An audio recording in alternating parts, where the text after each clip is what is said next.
If you're a Kanye West fan, you're not a fan of me, you're a fan of yourself. You will believe in yourself. I'm just the espresso.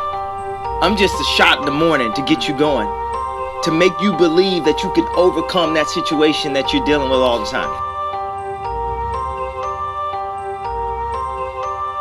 I believe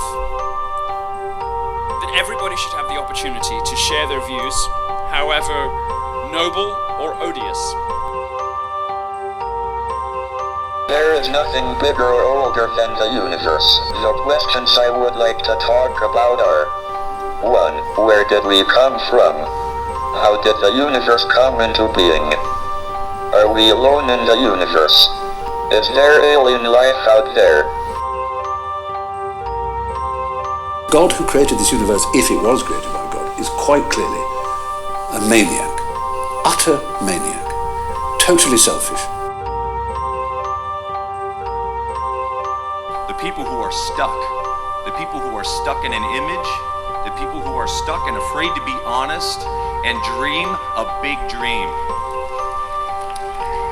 Dream big and dare to fail. I dare you to do that, because this is living proof that it is possible to make a dream come true. And it's like, I'm a entrepreneur, activist, politician, who likes this charity. It's like I am ABCDY, and that's me. I don't like that. We don't like that. Well, on Twitter, it's like you're limiting yourself, aren't you, to these roles, and they kind of define who you are. Fair enough, but Yeah. Isn't it a bit boring? Oh, it's so vague when I see Twitter bios like that. It's so vague, and it's also the names they put is vague. What, an activist? For what? Why? Right. When? Are we talking about staying up late overnight? Is that what we're saying? Like Greenpeace sitting? Do you know what I mean? Yeah. Well, I don't know. Like, I know exactly what you mean. There are a lot of Twitter bios that are all the same. They're all the same, and that's like people with a large following and people with not a following at all. Mm-hmm. But it depends what you want to use Twitter for. Because a lot of people do promotional stuff on their bios and things like this. What do you mean? Or they've been told what to say. Do you know some of this stuff? Yeah, so so we're saying about YouTubers, podcasts and things, they'll have to put their website down, put their plugin down, and a lot of them will say vlogger if they are vloggers, because they want that to be known as their label. Mm-hmm. But yeah, I've recently, mate, I love Twitter, I'm not gonna lie. It feels like it's the only thing I use now. I catch up with family on Facebook, but this is an interesting conversation, right? Because I always thought Facebook is done, Twitter's done, It's like Instagram, but that's just not true. It's like Facebook has made such a landmark inside. I don't think it's ever going, really. No. Do you know what I mean? At one point, Facebook was just videos, and photos and stuff. Mm-hmm. But now it's your lifeblood's on it, in terms of your messaging. I know there's WhatsApp, but your messaging, and then also just catching up with people you haven't seen for ages and a bit of stalking, you know what I mean? Yeah. And then Twitter's that amazing free news feed. Yeah. And then I don't really use Instagram, so I guess that's just that in photo form with lots of models. What do you think? I totally agree. Facebook will always be huge. Forever sort of thing. I think so. Yeah. What's it got, 2 billion now or something? Something insane like that. Jesus. The reason that it's weird, social media. I think I can't come on here and say I want to be cool. I want to be cool, Nick. I'm sitting in front of you with all your gear. I want to be a cool dude. Yeah. But I can't come here and say, I never go on social media, this, that. I love social media. I'm not going to lie to you. Yeah. I really do. But I think you go through stages where certain ones attract you more. And I'm going off Facebook because I was seeing updates from people that I don't really know or care about, because they lots rocks up. Whereas Twitter, I started much later on, so I know I only follow a number of people really, and their retweets. But it's just so funny. Twitter is so funny. Do you think, it has like me comedians in and that? tears. Yeah, if you follow Ricky Gervais, Sure. like people like Bo Burnham, just Is that like is that the bearded guy? Yeah. Who's the postman in Afterlife? Postman in Afterlife. Have you seen don't know. Afterlife? I have. I can't remember the postman is. What? Oh no, he's not him. But okay. he's funny too. Joe, is his name Joe? Joe Wilkinson. Maybe. I think so. He's funny, man. Yeah, man. Really funny. But Alright. How's it going? Nick, I'm gonna put you in it. What was your last tweet? Do you know? Oh God. Do you know? I do a lot of retweets though. 'Cause So do I. basically, the way I see it is, if someone wants to tune into whatever my Twitter feed is, Mm-hmm. I want it to be like, you know, a representation of what I'm reading and what I'm Yeah. like, my thoughts and stuff. So if you I retweet? yeah, I retweet a lot, but to be fair, I wouldn't retweet everything that I agree with. I just like, you know, people seeing different things that they won't see before. Oh, that's cool. And what I'm saying there is I'm trying to get all of my, should we say, strict left-wing friends. Mm-hmm. Friends is probably a loose term, I suppose. Just to like see an article and think like, oh, I'll read that, get a different perspective, because Yeah. I always see left-wing perspective and they never see right-wing. I don't think Right. that's a good idea. No, So my latest tweet was, I really like that. what's that? Sorry. So I've talked to my dad about this before. I've talked to a lot of my friends about this. A lot of people politically, I think social media at one point was trying to be a conversation opener politically, which it should be, because you can share news articles, you can share videos, photos, and things like this. But in reality, it is left-wing people following left-wing people, liking statuses from left-wing people, and right-wing people doing Echo the same. chamber. And literally, it is that, and because, you know, my dad, he's very Nice coffee, by the way. Appreciate it. so good. I literally think my head is going. Lifeblood. Nice coffee. Oh god. He's you know, he's got his political views. They sometimes change in certain events, but he openly admitted everything on his Facebook feed was from one side of the Brexit agenda. Sure. One side of political votes. Right. So he's just feeding what he already believes. Yeah, but he's obviously wise enough to like read other articles from the other side and things like this. Yeah, so it's a really interesting point, and I think it's so important to read both sides, because it's when sort of fanatics breed from that, just reading the same sort of articles daily, and that's good, but you have to see what's from the other side, because obviously everyone has their own agenda. For sure. Everyone has their. I've just found my last tweet. Go on. So you've got light 20 theme. hours ago. I've got dark theme. I hate light theme on everything. I want to Okay. keep everything dark. So my birthday's coming up, and Yeah. I'm so excited. Okay. I'm ready to take it to a new level. Are you not scared of you getting older? Not at all. It's so weird, Nick.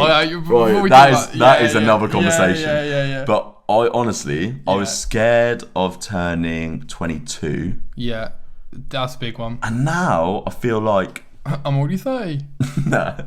I'm turning 24, but I feel like I'm quite free at the moment, and I feel like I'm not scared. I'm enjoying my time being young. I now define myself as young, which makes no sense. Because So you're like, yeah. it was because from 22 I was becoming a real adult, and I was like, oh my word, I'm a real adult. Now I'm turning 24, and I'm so chilled out at the minute. I don't feel like there's that much. I don't feel as pressured as I was back then, in the sense of I'm used to being an adult now. And being an adult it's a journey I bloody hate. This is what I hate about being an adult. Okay. You Yeah, ready? go on. Yeah, oh, yeah. You ready for this? I've been ready for a while. Go on. I'm talking about electricity bills, gas bills, tax returns, TV license, the admin of being an adult. Oh my god, I didn't know it was this bad, honestly. And weirdly at uni, I feel like I had a lot of help doing it, and now I'm just on my own. All that stuff, I find it dull. It's a lot of time. I find it redundant. Yeah. It's a lot of time. For sure. Cool. My last tweet. You ready for this? Yeah. And it's okay. I'll say it and then I'll give the context. Okay. Maybe Mr. Brightside is the greatest song of all time. I did see that tweet. I did see that tweet. So yeah, that's an interesting thought, you know. it's an interesting thought. My take on that is this song that keeps getting played at every club every night, right? Mm-hmm. Maybe we just got to come to terms with the fact that some songs are just that good. Yeah, that was exactly my thought. Mate, we're on the same level. I'm making a playlist. I'm making a playlist for my birthday, and then it comes up as a suggestion thing. Brightside. Yeah. Yeah. And you listen to it and you just think it has to go in there. Right. Because if you're in a room of 30 people, I'm being Yeah. Yeah. optimistic. It's probably going to be a 10 there on the day. I'd Jimmy in the corner. I'd say at least 10 will sing with passion the whole song. I must say, mate, Mr. Brightside better than Gas Bills.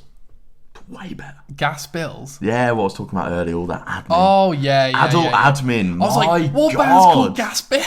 I talked to Emily a lot about this, and I said this has a little bit of a hint of truth in it. Yeah. The day I talk to other people about, say, on a night out or around someone else's or whatever, about I don't know, something like buying a new washing machine, I need to look at myself in the mirror, mate. In the sense You'd of hate me then. Conversations like that. Yeah. Some people love them. Yeah. I hate them. I absolutely hate stuff like that.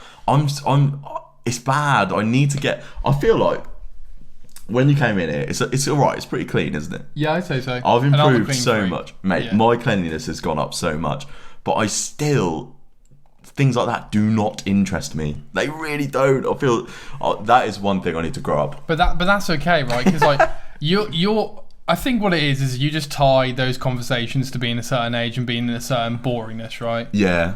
Whereas, like, I'm telling you now, It's not. I'm super excited about what washing machine I get. I'm telling you right now, I'm thinking about drum size, I'm thinking about kg load, I'm thinking about what drawers has got and shit, what settings has got. What are you talking about? And I'm dead serious, mate. I'm dead serious. I don't know what this is. So that's just it. That's why it's so fascinating. It's like discovering the world of washing machines. Like, you know, like gas bills. Mm-hmm. You're like, see, these are things people don't teach you in schools, right? It's like, okay, so what's the deal?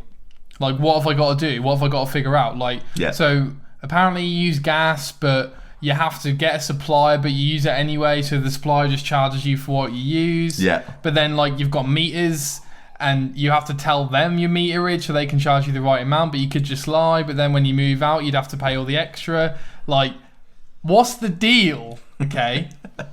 And then that's just the same for all the other adult stuff. But like, I see it as a game rather than like, I'm boring enough to be like, I just accept it. Yeah. Like, I'm just at a part of my life now where that excites me more than the Reading Leeds lineup. You know what I mean? Like, see, I'm just a kid. I'm still a kid, mate. I think that's why I'm not scared of getting old. Are you not just an adult kid though? I'm an adult kid, yeah. But we're all a little bit, right? Because when people say like, "Oh, I'm an adult now," like nobody goes, "Oh, I'm really boring and I'm an adult." Yeah. Like, I feel like when you grow up, you realise just how limited your time is. So you do spend that time doing fun. Like, how many times have our parents like been too drunk or too leery at a party, or like gotten a bit too blah blah blah? Do you know what I mean? Or like, or just have a really like fairly high spirit sometimes. Yeah. Like, I just think like, I don't know anyone who's just a normal adult who's really mature, whatever that means, and is just really boring. Do you know what I mean? Yeah. Like, I don't think that's a thing. No, I don't think it is either. And that does link into what we were saying earlier, because I feel like all this adulting stuff is happening around me, but I still feel like I haven't changed that much. I still absolutely love like basically having friends around, or going around friends, or going on doing this, that, all the sort of, you know, those massive things that happen, buying houses, marriage and things, they'll fall in place. And I've realised that why worry about those things? Because obviously you never know what's around the corner, but you have to just enjoy your time, and if you're not yourself, you're going to do those things you'll make mistakes because you're either rushing it or it sort of links in. You're rushing it or you're putting pressure on yourself to do it. So weirdly, I've been a freak out 22-year-old. What am I doing with life? Where am I going to live? What jobs do I want? And now I'm a chilled out 23-year-old who's just, I really believe it will all fall in place, and I'm just trying to enjoy myself.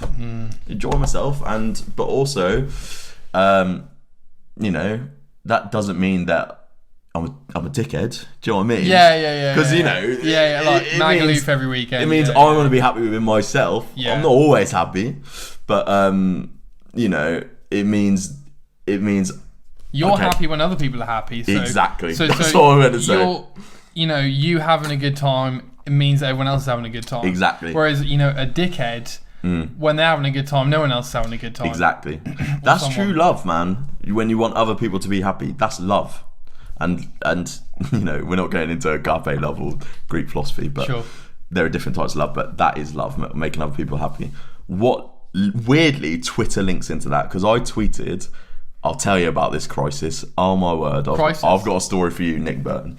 But after this crisis, I tweeted out, I am so happy. And I did this as a tweet so that people that know this tweet is about them will see it, and that will make them happy. Yeah.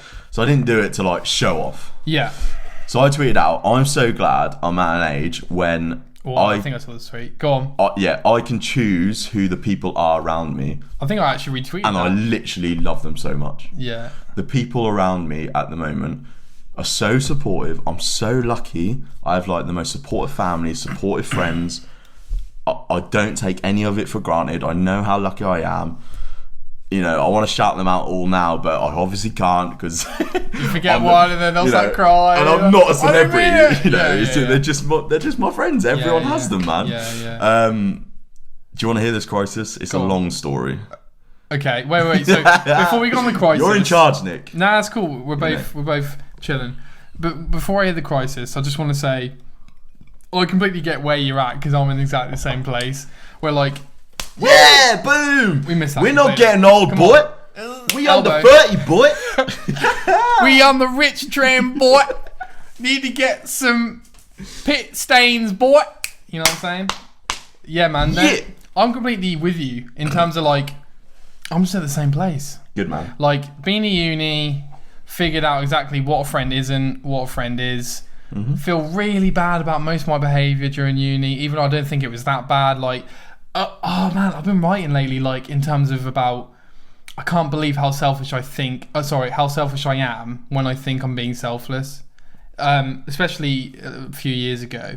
Right, so when you're a teenager, you're height selfish, mm-hmm. I think. I was. In terms of don't think about anyone else. You have a go at mum and dad because they ask you to empty the dishwasher. It's what's that about? What is that? You know what I mean? They raise you from day one. Yeah. And then you give me a break, right? And then you go to uni and you're a little bit more selfless because you're away from home now. You start to realise how much people do for you, etc., etc. Yeah. And then you go to uni, and then I feel you just find loads. You meet 100 people, and about 2 of them are okay. Mm-hmm. In terms of two of them actually want to, be with you, share experiences 100%. With you, and then you leave uni and you get the job or whatever, and then it's oh my god.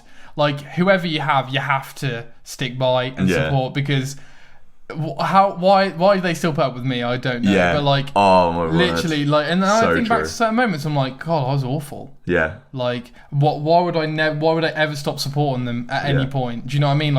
Me and my girlfriend, we just get off helping the other people. Literally, we could be on say 50% of our income left for the week, mm-hmm. and we'll just spend it on other people because we thought, you know what, we feel good about it, to be fair, but also it's just worth it for us because we're not going to feel that much better from getting more chocolate or getting you know what I mean, a saving for a new car. Do you know what I mean? Yeah. So anyway, crisis. Mm-hmm. What's the crisis? Okay. Yeah. Wait. So you had a crisis? Yeah. Okay. That was really well said, mate. I totally agree. Oh, thanks, man. I totally agree as well. My whole university experience was one person, 1.5 people, and literally, and scary, isn't it? And you learn so much about yourself. You need to go through it. Oh man, that's a whole conversation. Because I agree, and I don't have any regrets. The crisis on hold. Again. Should I reveal this crisis, or is it embarrassing? No. It's cool. But like, yeah, the uni thing's so weird.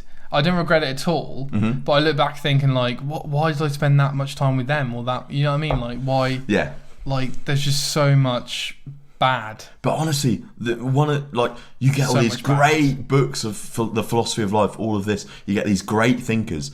It's honestly, life is so simple. You have to have experience to learn.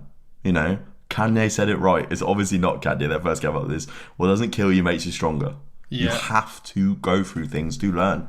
Yeah. You know, you change. You know, you just have to, because people can say to you, "Don't do this, don't do this." Like, I listened to a podcast. Someone was talking about this sort of thing, and they said it's like the kid. You know, your mum and dad go, "Don't touch the iron, don't touch the iron. The iron's going to be hot." You're fascinated. You give it a small touch. You burn yourself, and then you're not going to touch it anymore. Yeah, but you yeah. had to touch it. You know, you're not always going to listen to what other people say to you. You've got to make your own mistakes. 100%. You got to do it, mate. I completely agree. And Although talking about mistakes. Last thing. But to be fair, I don't know if that's true for everything. Like, I don't have to commit murder to know, like, well, that was bad. You know what I'm saying? Like, I think some things, I just say, do what feels right. Yeah. And if touching the iron feels right at the time, touch the iron. Yeah. I know that sounds really broad, and people are going to be like, well, I feel like jumping out of, you know, like, just take it with a pinch of salt. But yeah, anyway, carry on. So, crisis. Yeah. So, wow, where do I start? The main reason I want to talk about this, and please interject with questions. Okay, I probably will. Yeah.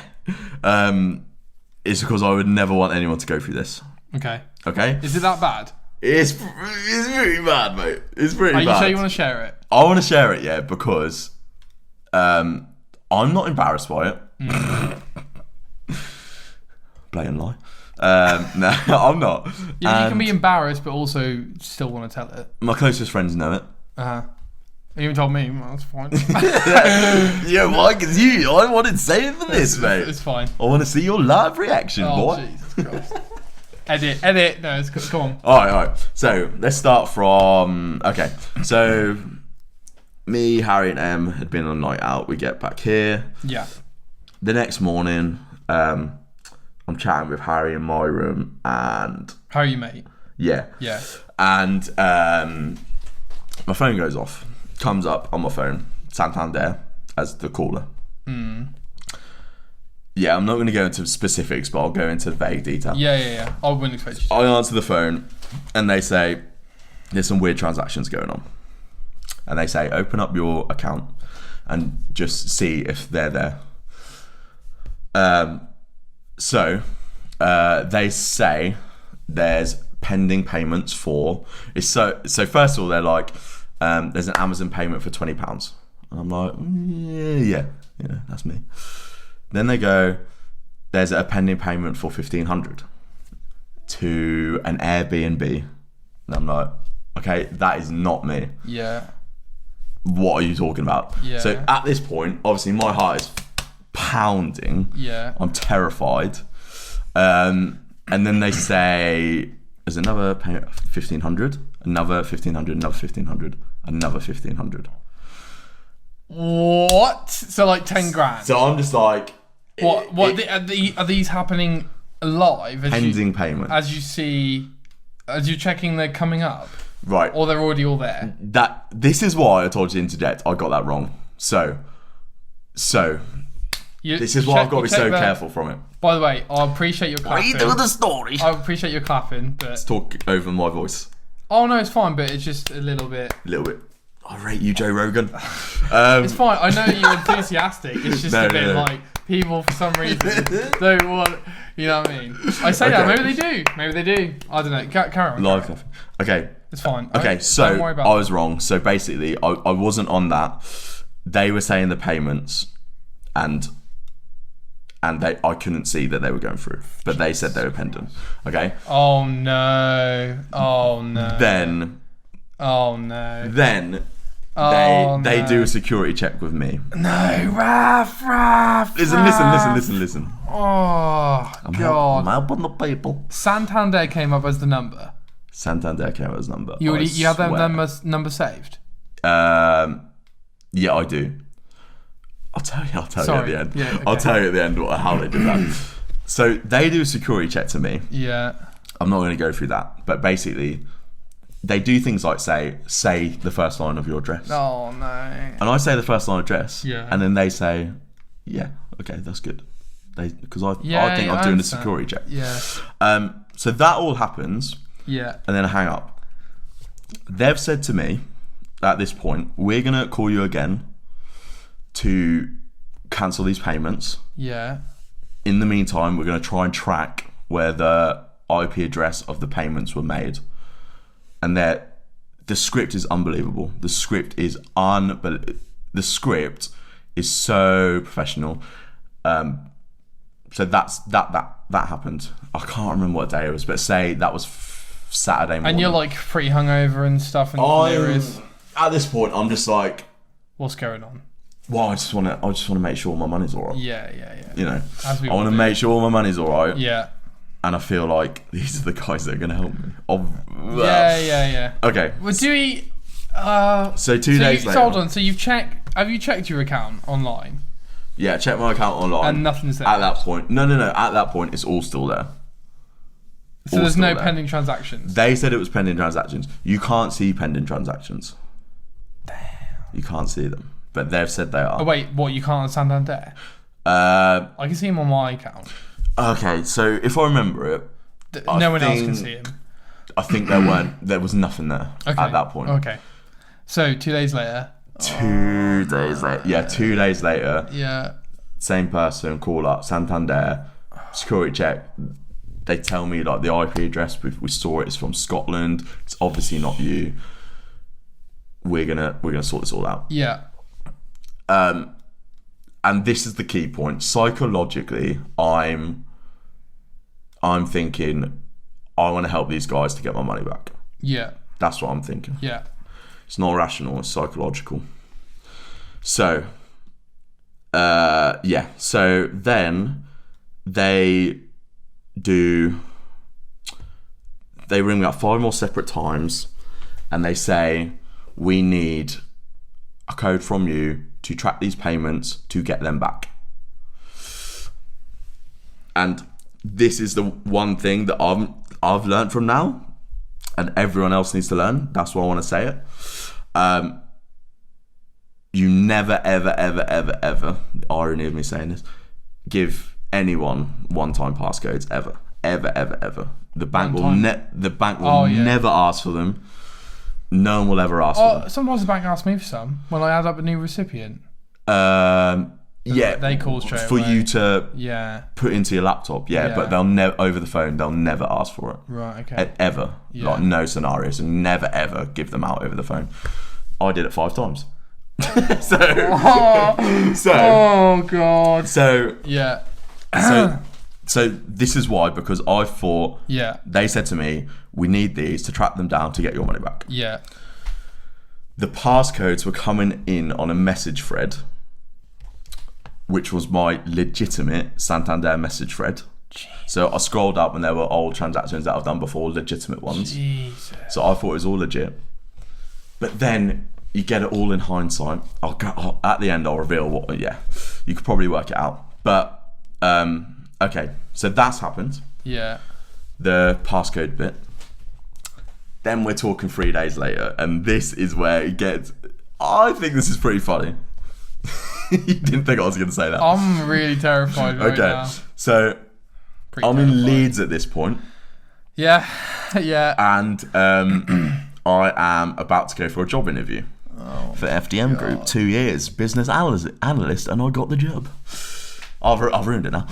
But I was about to go to a job interview. This job interview... Spoiler. You got the job. This job interview is insane, mate. Like, I 3 thought stages, Teach First One was assessment bad. centre and all that. It was a full assessment day, 4 exams, maths, grammar, IP aptitude test, and Venn diagrams, and 3 interviews. Just a full day of your brain working all of this. And this was the 3 job. interviews. Yeah, and this is like the dream. It's my dream job because it's 8 weeks of business training, then you work for 2 years. It's what I wanted. So I was so nervous. That morning, the morning of my interview, Oh god. I go on Santander. Yeah. Yeah. And all my money's gone. I don't want to like talk about Specifics. Not specifics, we're talking but about- I was way into my overdraft, and it is thousands. Everything. Wait, no. So you were already in your overdraft before they took anything out? No, I was now because everything had gone. Oh my god. 5 payments had been made, humongous. It like equated to Yeah, alright, yeah. thousands. Okay. So I'm hyperventilating. they said to me, Yeah. the last time I spoke to me, this could happen, but we'll refund everything. You're liable for to get everything back. You're not this stupid. Listen to me. You're not this stupid. I don't believe there was no Mate. calling up mum or dad. I always call up mum and dad if I'm. This is the thing. I talked to loads of friends about this. I talked to mum and dad about this. What? I told them, And all they were, the- and everyone was like, "Yeah, it sounds legit." yeah, that's how good this script was, mate. That's why I'm. All you not, had to do was talk to your friend Nick, man. I am not embarrassed to say this because Yeah. I'll explain smaller details, but it is so clever on their behalf. It honestly is. Yeah. So Yeah. this is the key part. Yeah. Is it? So I do the interview. Yeah. I did. No. Sorry. So it's about 40 minutes before my interview begins. Oh, they rang you up. Great. No. Oh, okay. I know This you is said where it gets interesting. This is why you'll understand I've done all this. Okay. I ring Santander up because I'm like, the money's gone out, but I just want to check everything's legit. I ring Santander up, and I say, I know you said on the phone like everything's liable, but it has gone now. Just want to check everything's okay. And they say, what are you talking about? We've never heard of you. What payments, what liability? We've never spoken to you. From day one, that first phone call I got, I was speaking to the scammers throughout. They had copied the Santander, so it comes up as Santander. Yeah. They'd done a security check on me, so they had like more information on me. They were doing the payments, and the one-time passcode was coming through my message thread. From So it Santander. looked from Santander. But Santander had no idea any of this was going on. Jesus. Because it just looks like these payments are taking place and I'm doing the code. Which I'm still annoyed about because they are such dodgy payments. They're like Euro exchange rates, they're Airbnbs, they're from an IP address that I've never used before, and Santander never called me over this whole week. So I spoke to them, and mate, I can try and make a joke about it, but that was horrendous. Like, I was like, oh my god, because you think you've been talking to the good guys. From day one, you've been talking to the bad guys. From day one. So basically, and it's even more complicated than that. So basically, they had my card. Sorry, they had my card information. Yeah. So before then, You put your card on ATM and they copied it. No, not that. But before then, I had to change my card. It like expired. I had to get a new card. I'll get a text from EE that you will be charged unless you change your bank details. So a phrase like that. That's weird. Do you mean change card because your card's expiring? Yeah. Was your card expiring? Yeah. Oh, there you go then. So obviously I think that's legit. Yeah, That's yeah. why, because I just got a new card, but it wasn't. That was the scammers as well. My God. This is scaring me. It's so scary. I went on that link. They had copied the exact template of the EE website to another website. What the hell? And literally. What the hell? Yeah. The web address at the front had like one dot different. You're not going to fucking spot that. You're freaking me out, man. That's how they got my card details, and Oh that's my how they called me God. up, because they get my mobile phone number, because I put that in there too. I know, mate. So basically, so it all clicks then. The Santander guys. You are staying up late, you are Right. now. Right. I will be fair. From that point, they were great. They were great. They were Santander. like, yeah, we're going to have to do an investigation. I was like, am I getting the money back? Am I getting the money back? Am I getting the money back? They were like, we want to give you a yes or no, but we can't. We can't because... Is it? I assume they can't give you the money unless they find your money. No. It's no. Basically because... They can give you their money, which is basically... They have a massive pot of millions where they refund to people who they think have legitimately made a mistake. Oh, cute. Yeah. That's not what I meant. Cute. That's not what I meant. You know what I mean? So, oh my God. So basically, they're on and off in the phone all day. I tell all my interview people I'm going to be getting phone calls. I didn't tell anyone what that was going on. They weren't bothered. Not at all. That's why I love FDM. That's why I love FDM. They were so cool. They were like, no problem, just step out if it goes off, all this. And I loved my interview day. I got on with all the other people. How did you get it was one of those moments where you've just got to just suck it in. Yeah. But it was so weird because like little breaks, a walk to an interview, I'm just thinking, oh, I've lost all my money. Which is terrifying, mate. It's honestly terrifying. So did that... Go on. Go on, you got a question? I feel like it's in the moments of deepest, darkest depressions and despair where suddenly a breakthrough comes. Then, like you're you know, like potentially, if you just lost all your money and then you had to go through like 3 interviews for this job that you really want for like 2 years and like 8 weeks, and you got it. So this is the end of the story, and this is, you know, thank God. So I'd just like to say, when I was going through it, okay, so the interview's over. I walk home. And suddenly it's starting to like set in, or? It's starting to set in. I've talked to my dad loads. Oh, he was the calmest, like, he's just amazing. He's just an amazing person, and my word, thank God he was there for me that day. As he is for me, whatever crisis I go through. Yeah. I've talked to Freestone, I've talked to Ben, I've talked to Harry, I've talked to Em. And I just sort of left it at that because I didn't, you know, that's enough people, innit? And thank God their responses were just all brilliant. They really calmed me down. And thank you to my mum who took me gardening just to like get my mind off it. So it's the end of the Saturday. It's the end of the Thursday. Yeah. Next day comes around. Is this a week from Saturday when you went out then? Yeah, so it's been a week. Okay. So at this point, Santander are investigating the case. Yeah. To see if I get the money back. And it makes perfect sense. It's because imagine if I was in with the scammers. Yeah. And they refund me. Oh, I get my both. God. So they've got to do it. They've got to do it. Right, so then I'm just going to cut this short because it's such a long story, man. And I want to talk about other things. But I get a phone call from the job. And I've got the job. So that is awesome. The next day, what a great turnaround. Amazing. And this is the best part, mate. So you've got to remember, I'm about to go in and I've just, all my money's gone. Yeah. All Into my money. the bank. Yeah, so I open my account on my phone and it's like, you know, it's all gone. Thousands. Yeah. I get the job and they say, the first response they say, we liked you because you were calm and collective. Isn't that amazing? After all this, and I was like, was I? I fucking wasn't up here. What?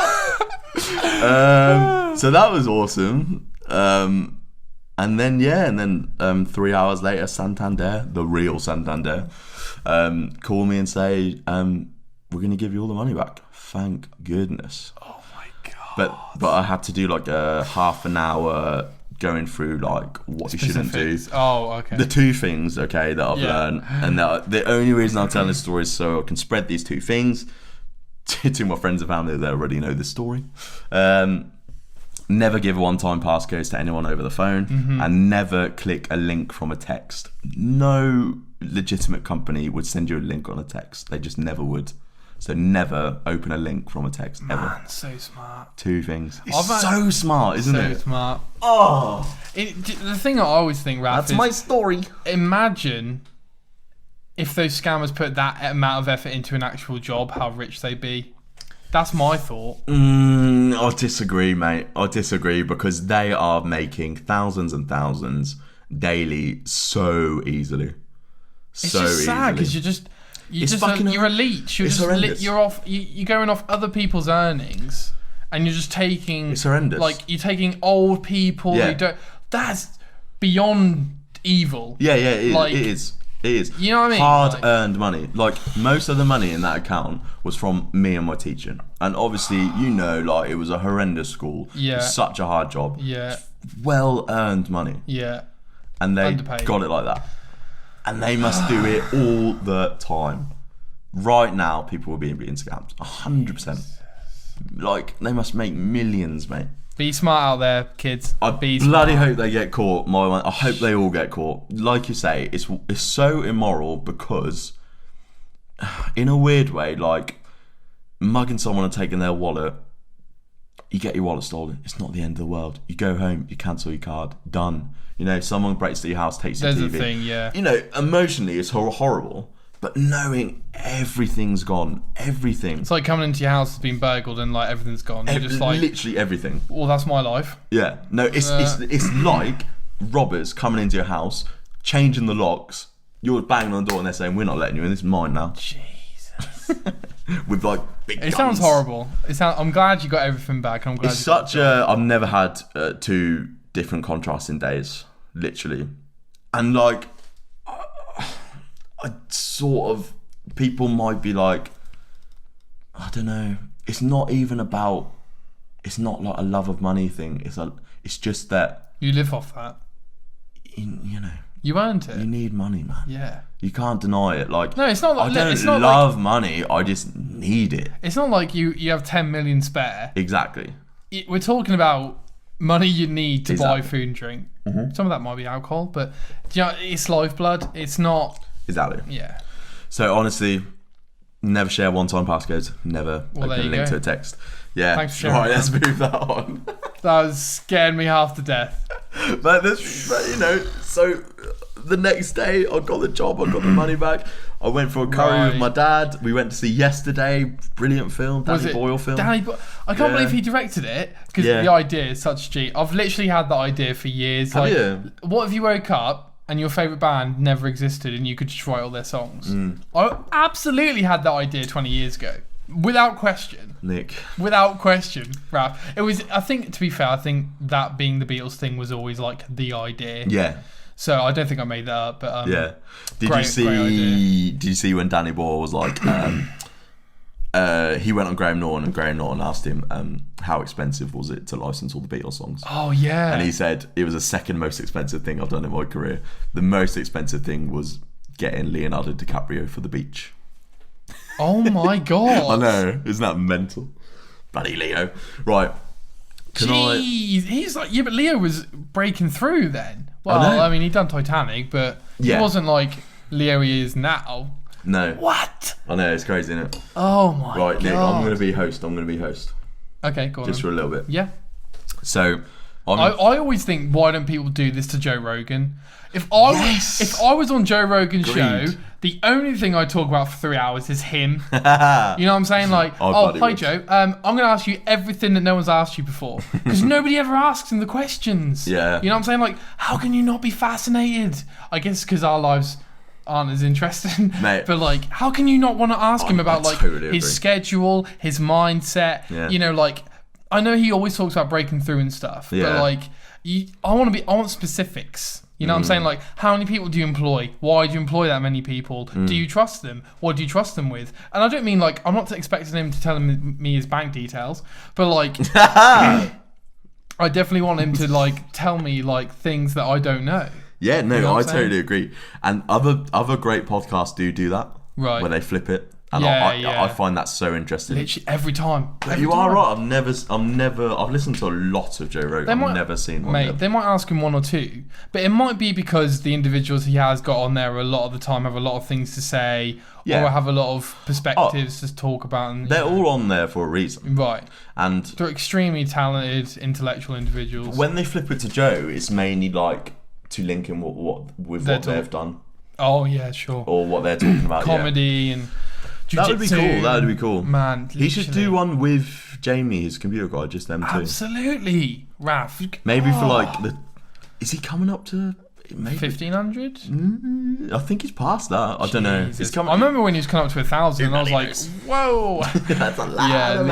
hours. And if you go on his YouTube channel, he's still got like number 1. Yeah. And he's just sitting in front of the computer with his like mate. And it's, Yeah. I think it's like him and his mate did like the first 5. So you Yeah. know, it's like every hashtag is a new person. Yeah, It's just yeah. the same hashtag, but like nobody remembers that stupid stuff. Do you know what I mean? It's like the same reason nobody's gonna remember this awful sound I've been trying to work out all evening. Like it's not awful, but like the way I've been changing it up and down. I just don't. I think at the end of the day, content is king in it. Like even if you're listening to Jordan Peterson through the worst microphone ever, it's the words that matter, not the quality. 100%.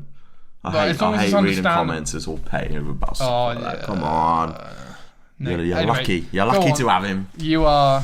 Right. Yeah. So I was just wondering. Yeah. I'm just curious. Can I just quickly say, I do love people asking me questions. I do. I always find that I'm always like the one asking everyone else questions 90% of the time. Because you got the gear, mate. Well, You got the no, gear. but no. I mean, even in social interactions, Yeah. like parties and stuff. Like, Interesting. well, do you not think? Like, we're both pretty inquisitive. Like, I'll ask people about all their day lives all day long. You're more inquisitive than me. Sure. And I'm quite inquisitive. So you're like inquisitive, mate. Fair. All right, sorry. Go on. Yeah, I was just gonna say. So like, I think it's really cool that you're doing this. Thanks, man. I think like we are quite similar in the sense of the sort of journalism, media, podcast side is our sort of fascination. And it's so cool you're doing this. It's so obvious you're doing this because you love doing this. There's no alternative motives. If you had to choose one form of media, if you could one day be paid to do it, what would it be? And I mean like making films, podcasting, writing books. What would it be? It's difficult because I don't know what the height of each of those bring with it. Yeah. I don't know what life is like for J.K. Rowling. Yeah. Don't know what life is like for Danny Boyle. Obviously, every life's different, but you know what I'm trying to say in terms of like, for example, a lot of people don't realise the craziness of Hollywood and how that can destroy you. Yeah. But obviously, music, Yeah. without question. That's cool. Like, it's just too important. Just too important. Like, that being said, the only other thing that's come close to affecting me like that is probably the words of Jordan Peterson.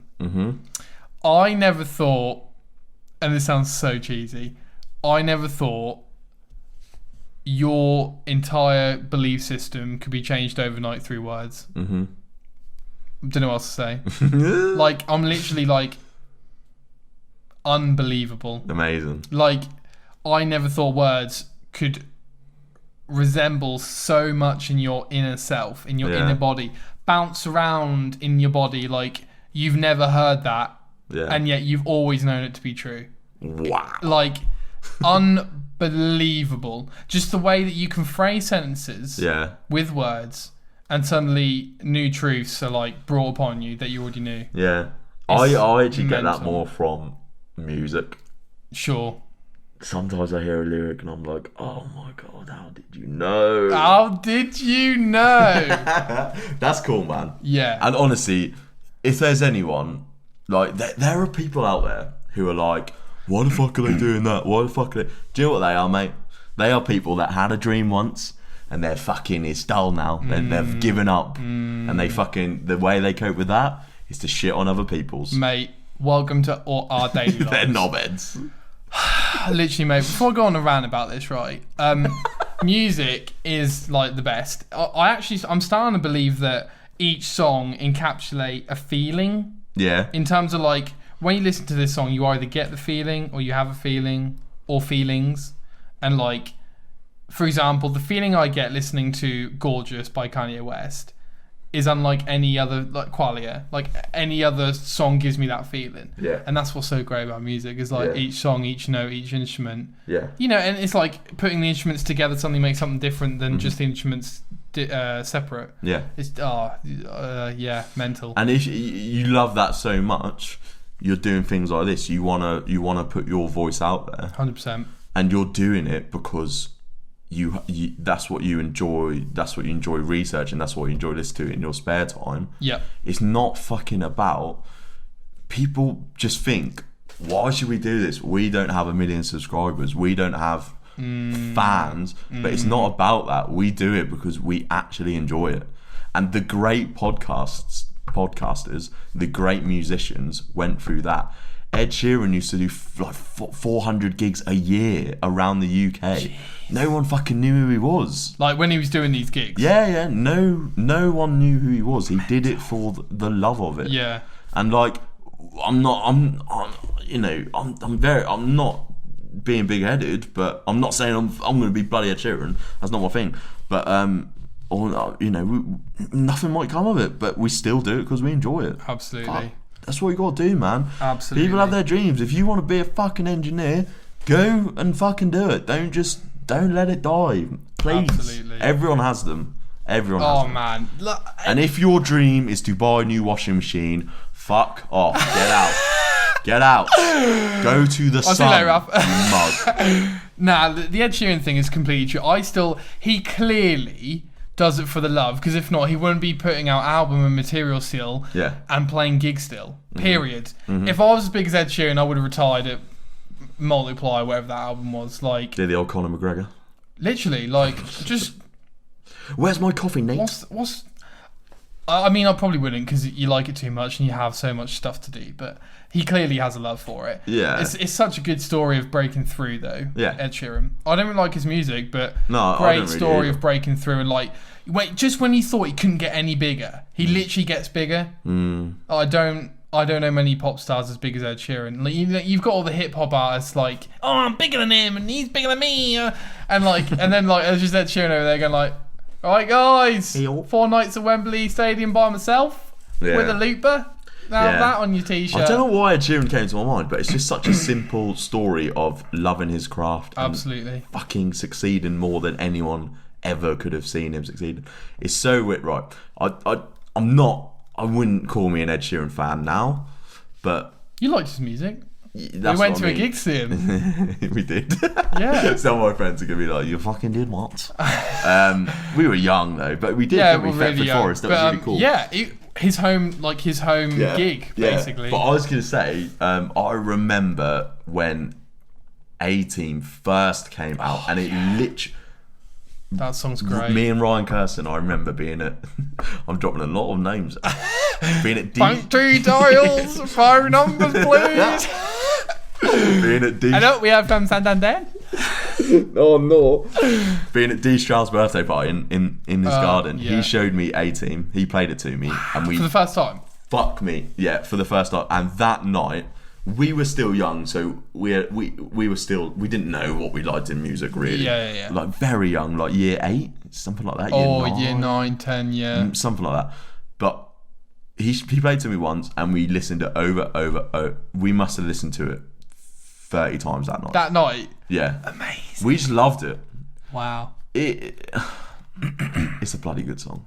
And great song. The brilliant thing about that song is it had no money behind it. It's him, his guitar, talking about homeless girl, and it's bloody beautiful. It's a beautiful song. I really prefer sad songs over happy songs. I get some songs give me a buzz, like I want to dance, I want to move, but no songs really make me feel really happy. Yeah, sure. Just comes off as cheesy. Yeah, whereas certain songs make me feel not sort of sad, but just like emotional. Those sort of songs get me way more. I think that's way probably because it resembles more of the world. Yeah. The world is... Yeah. Like, as you know, the world is evil through and through. Yeah. So, like... Listen, it's why, like, watching like a feel-good film... Yeah. Like Eddie the Eagle just makes me want to cringe inside myself, because I'm sure it's a great film, but like you need a bit of tragedy, don't you? You need a bit of tragedy. I'm gonna be a ski jumper, Dad. So the only music I'm going to mention in this is recent. It's from Georgia Smith. I really love Georgia Smith. I think she's great. I love how she's quite local to here, Walsall upbringing. She wrote a song called Goodbyes. and I was just scrolling through Twitter, and I follow her, and she retweeted her interview with Genius about the song. I'd heard the song before, and I thought it was about a breakup. It's like... Is Genius the people who put all the song descriptions on Spotify? Yeah, they do like the lyric Amazing, things. They're a great company. But she explains it more, and it's about one of her school friends dying at a young age, and it's like there's lyrics like you now belong to the stars, goodbyes, goodbyes, and you think it's about a breakup, but it's not. And she explains it in such beautiful detail. And like I listen to that song now, and it's levels. weird because I felt previously from songs for what I've been through and my emotion. Yeah. But this one, you can just sense what she's going through. Obviously, you can't feel what she's going through because you haven't been through it. But my, it's so powerful. It's such a beautiful song, such a beautiful voice, and that's that's all I'm going to mention about that. Yeah. Goodbyes, Georgia Smith. Beautiful. Man, it's interesting because most of the time you listen to the song, you're like, okay, this is how I relate to it in my life, and these are the memories I have with this song. Mm-hmm. And then you hear some of the background of the song or the meaning of the song, and it has a new meaning. But like I am a believer that a song means whatever it does to whoever. Yeah. Like I think if that song means is talking about asteroids to me, then like that's fair play.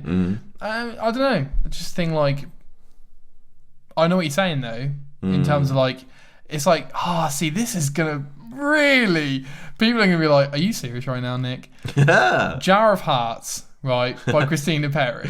You never guess who loves that song. My dad, he loves it. Mate, I know the lyrics are like so cheesy, but it's like the 18 where the rhyming is just so good that you're like, I know what she's talking about. Yeah. Right, I get it. It's clever. Yeah. Yeah. Who do you think you are? Running around leaving scars. Yeah, but yeah, I get you, man. It's weird. What back to the people hating thing. I really want to talk about that. I love it. What is going on? Some people are very miserable, Nick. Dude, I can't cope with it anymore. I seriously, I can't cope with it. Like, any workplace I've ever had. Yeah. Oh, God. This sounds really up your own arse, right? But I genuinely do feel like, for the most part, I'm quite, like, I'll do what I want. Mm-hmm. And that's positives and negatives. And to be fair, that's not always true, is it? Because I'm in a job I don't particularly want to do. Mm-hmm.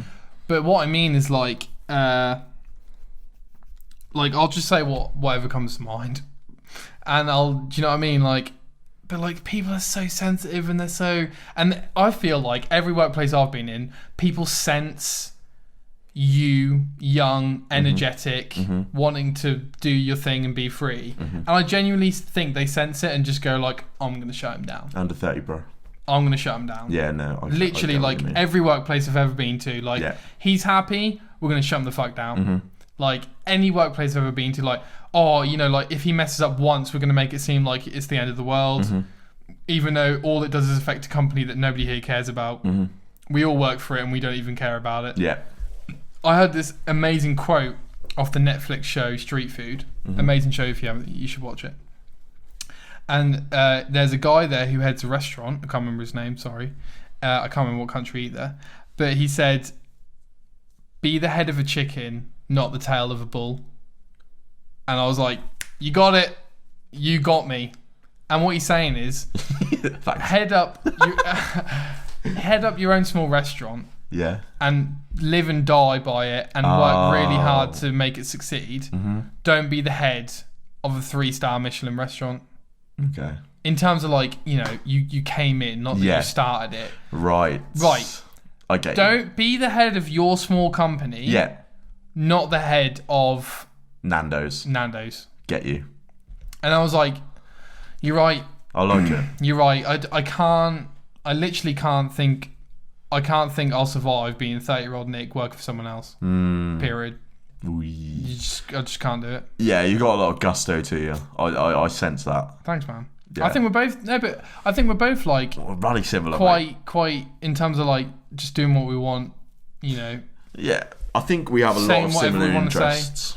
You know what I mean? We have a lot of similar interests, and let's be honest, like we're both people that if we're with our mates and there's a group of us, we both like Get it started. we get it started, we lead, we are like, you know, I don't think that's being cocky. I just think it's fucking true, part of the right? role, You know, yeah. and we love it. We love Yeah. it. Some people prefer to be in the background. Yeah. That's fucking awesome. Yeah, like freestyle. I love people. Well, He got no, but he loves being that cool dude smoking in the corner. You know what I'm Yeah. saying? Like just speaking his truth. unreal. And I'm like, oh, freestyle. I get you.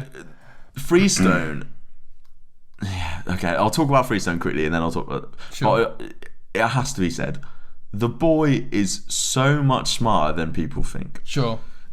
That's like, everyone thinks he's a fucking thick shit. It's not like that. But like, Alright, Jack.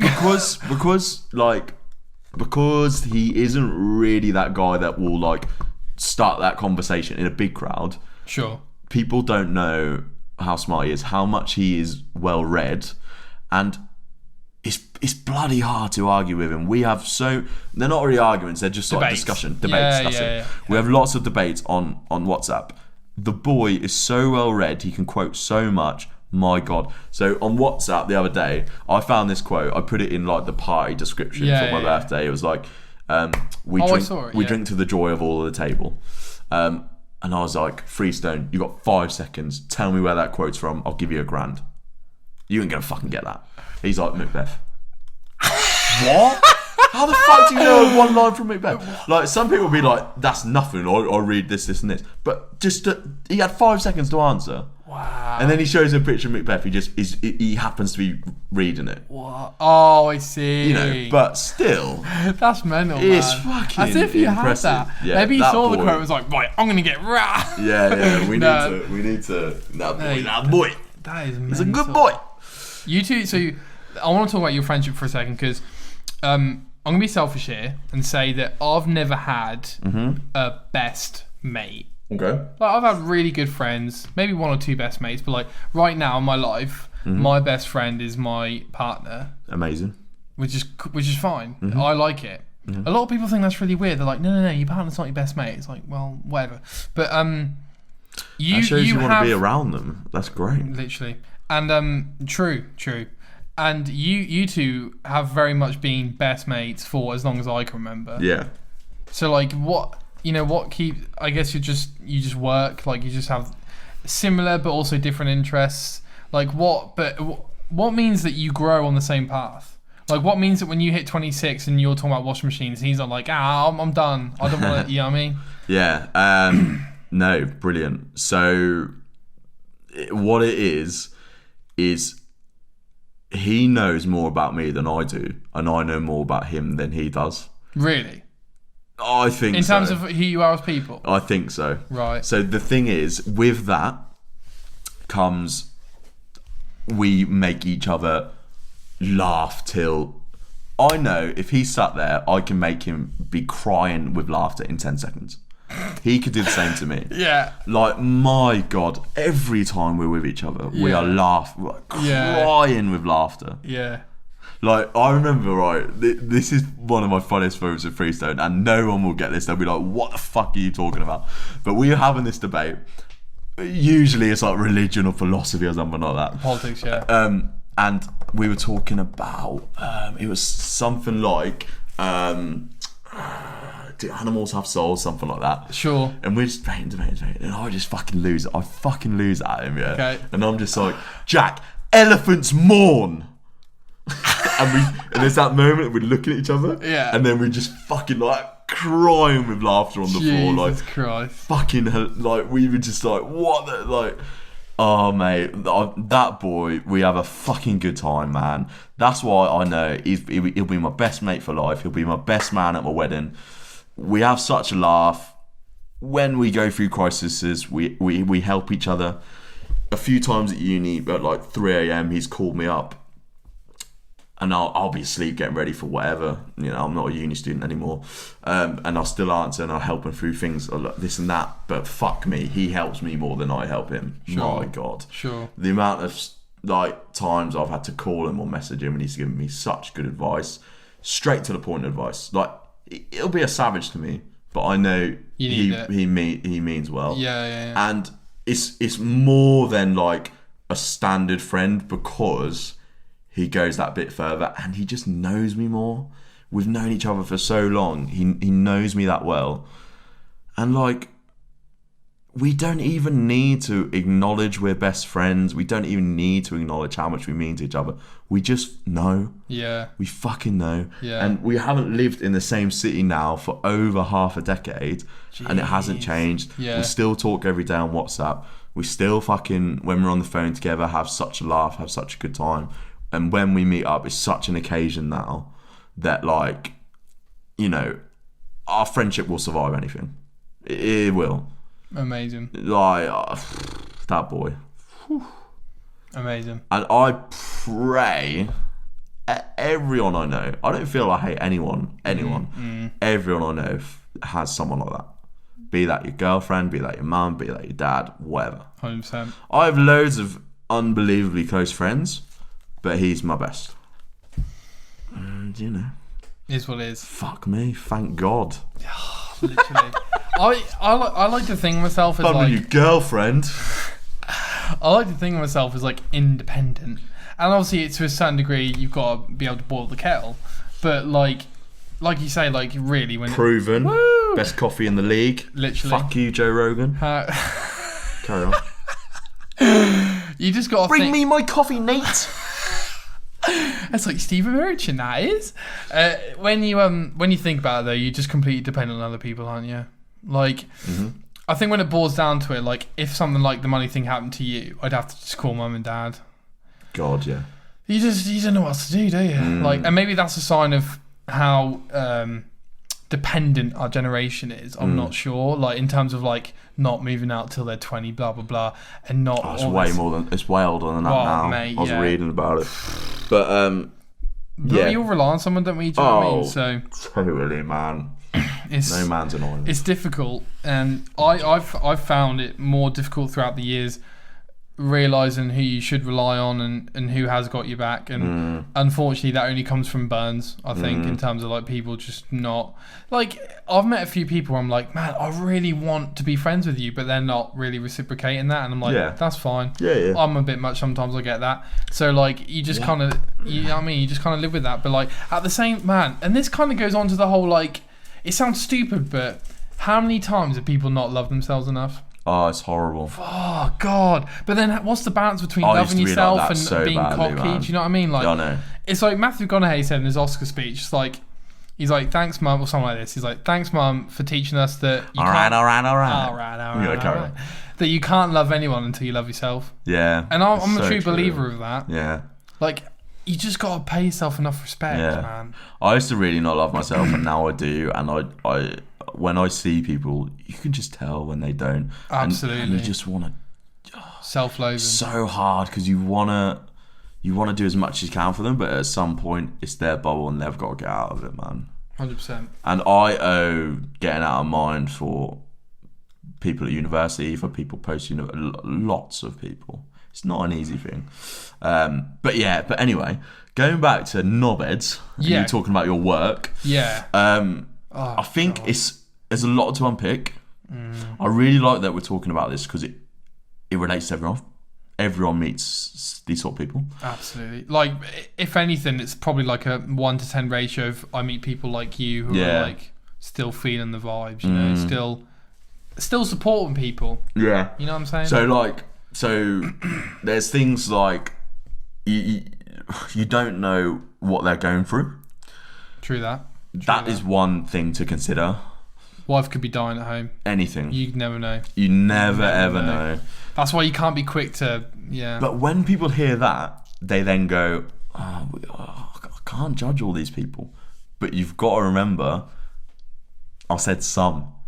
Some of them are just twats. Yeah, true. And there is no reason for it. Yeah. Okay? Yeah. I'd also say, though, that even if the worst is happening to you, I'm not sure that does give you an excuse to be an asshole to everyone else. Afterlife, man. That's the whole message, isn't it? Oh, literally. What a great TV show. Brilliant. Like, it is though, isn't it? It's like, just because you're going through hell doesn't mean you have to bring it with you. True. I don't think I haven't consciously something like grandma died or whatever, Yeah. haven't consciously tried to put it on other people. Such a tricky... It is tricky. So tricky, man. But like, I don't think anyone we know would purposefully go out and just literally go to people and go like, "You're scum, get out of my face," Mate, just because their grandma's died. Like, it's because we're 23 and we've chosen the people we want to be around. definitely that. Go back to Raph's tweet. Follow him on Twitter. No, literally, like, At biography. It's a joke. It's wordplay, boy. it's true though, I'm isn't good it? with Like, my words. I'm good with the boggle. I never fleas. Oh, mate. Mate, it's true though, isn't it? If we Like, start quotes, it's going Oh, to get messy, God. mate. Oh, captain, my captain. Carry on. I'm the captain now. Watch that the other day, mate. Oh. Bloody Tom Hanks. It's true though, isn't it? Like, we do pick the people that. Oh, that's another weird thing though, isn't it? You know, when you go to uni and like in the first 24 hours, you already know the people you're going to connect with. Like, what is that about? Like, Yeah. subconsciously, spiritually, you just know. Some people You don't. just but- know. Yeah. True. Okay, Some people you'd meet. yeah. I get you. But like, most of the time, I do meet people and like, within about 5 minutes, I know whether I'm going to like them or not. Yeah. Which is strange. Yeah. Right. So going back to that. Sorry, yeah. Those people at work. Yeah. We've all fucking met them. Yeah. Work with them. It's a weird one, mate, because so hard how to deal with them. Obviously, each person, each scenario is different. But do you have it out with them? Do you say, "Look, you're picking on me. You're doing this"? Do you feel sorry for them? Obviously, there's something going on there. It could be like a past experience, a similar employee that's come in. It could be anything, something at home. It could be that they want to be you. They want to be young again. They want to have all their choices again. Or do you just ignore it? So at my school, there was one in particular employee who a lot of people will know about. Special shout out to Shannon. No. And I did the last option. I just ignored it and took it.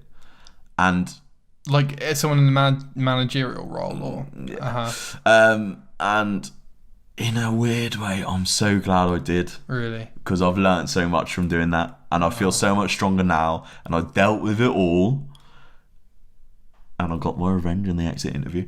But I feel like I would approach it differently now. I would approach it differently. I deal with it head on much quicker. Would you? 100%. But that wasn't me at that point. I just head down, got on with teaching. And maybe if I would have gone heads on, say the first week, the first month, it might have ended badly. Maybe we would have had a worse conflict, and I might have left teaching earlier. You don't know.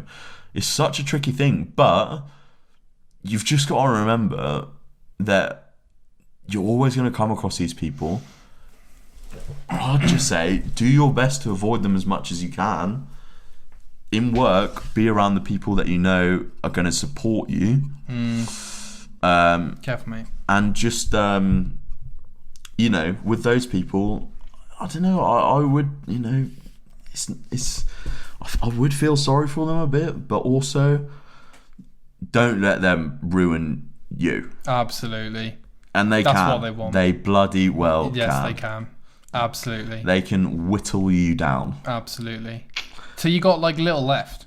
Little to the point where they don't even pick on you anymore, because you won't even, like, they don't sense it, you know what I'm saying? Yeah. Like, you walk in and they don't feel the heat anymore. They just think like, alright, he's dominated now, on to the next one. Yeah. Teaching's a really weird model where the better you are at teaching, then you go into management roles. And that doesn't mean you're a good manager, just because you're a good teacher. And it's a weird model because you Like a lot do of less places. hours of teaching and you're a good teacher because you're a manager. So it doesn't make a lot of sense. Maybe you should just be a teacher's teacher. Good teachers should teach as much as they can. Oh, sure. Rather than manage. And good managers, it's obvious who's good manager or not. Everyone in the school knows it. Yeah. Like, if you're a bad manager, Everyone it's knows. horrible. But the whole staff room are talking about you. Yeah. They're saying, why the fuck has he brought in that? Why has he done this? And if you're a good one, usually they're not. Yeah. And that means you're doing something well, because you're not the guy. Mate, if you think gossiping in high school is bad. Work in a school, my God, affairs, gossip. It's I rough, will man. just quickly say, man. Yeah. I don't know how many people are going to listen, but it's important for them to know. Teachers are unbelievable people. A good teacher, there's an unbelievable person behind that teacher. Teachers, it's just one of these jobs, you've got to give everything to it. It's so tough. There's so much admin that the average person won't know about. And I fucking applaud every single teacher out there. My God, you're doing such a good job. You need to be paid more. They should be paid way more. It's such a people think it's a valuable job in the sense of your reward. It's a rewarding job. It fucking isn't. It honestly is not. Just for perspective, Raph used to be a teacher. Yeah. It's not, because you have that end of term day where the kids are like, thank you. You get that brilliant card with a beautiful message, and then it feels worthwhile. The average day on the last day of term. Yeah. Sure. No Christmas cards or anything. Me. Yeah. Oh, what did I get? Yeah. Well, no. But like, did you get any? Like, you got? Yeah. Wow. I got a really lovely one from the staff. The staff one was way better than sound. the kids one. It wasn't many. the kids might just give you spliffs anyway. Do you know how many cards I got? 2. But you know, there were 2 cards that all, and I got, and like, That's cool though. Yeah, I got this thing where like a kid wrote my name in Arabic on a little bit of card and laminated. He'd gone through a lot of effort and gave it to me. And that was just lovely. That was just so nice. Fair. But this is what I'm saying. The average teacher, the average day isn't like that. The average day is where you've been working on a year 10 kid, he keeps misbehaving, you thought you were getting somewhere with him, and the next lesson they're straight back to being a knobhead again. It's so demoralising. It's so like 1 step forward, 100 steps back. It is so like that. And people say it's a rewarding job. Objectively it is. Day-to-day life it isn't. It's a fucking hard job. And mentally, teachers have to be strong to keep going. Jeez. And not do what I've done and go, I'm going to fucking stop this, get a suit and tie and earn more money. Yeah. And that's what I've done. Yeah. I'm not going to lie. Yeah. I've done it because I am interested in marketing. It's less about the money for me. But I've definitely done it because I want an easier work life. 100%. No one leaves teaching because they're like, I don't want to fucking teach. I don't want to teach about the Cold War anymore. Yeah. Bollocks, mate. You just don't want to do all the admin. You don't want to be working till midnight, lesson planning. Teachers are amazing, mate. And fucking hell, it's not talked about enough. Do you know that there's a day dedicated to teachers? No one fucking knows that. I saw briefly one tweet about that. That day, there should be parades going on. Yeah. Teachers should be put on thrones. Yeah. Walked through the city. Yeah. You know? I completely agree with you, Raph. Fuck. Yeah. I think teachers would make good politicians as well. It makes sense to me.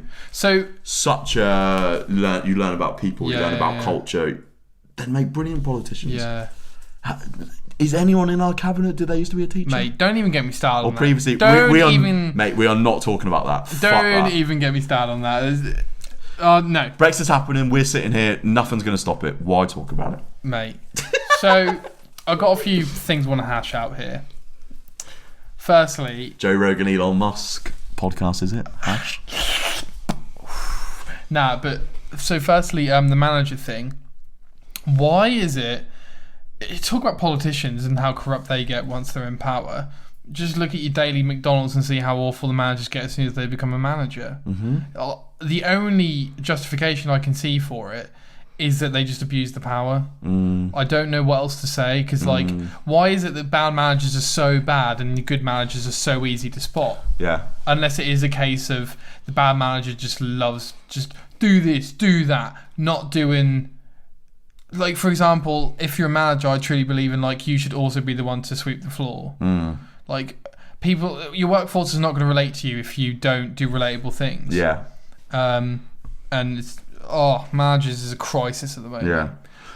I hope one day I become a manager so I can prove the name of managers wrong. But it's hard. It's hard to be a humble manager. Because you know, and I have no idea I've never been one.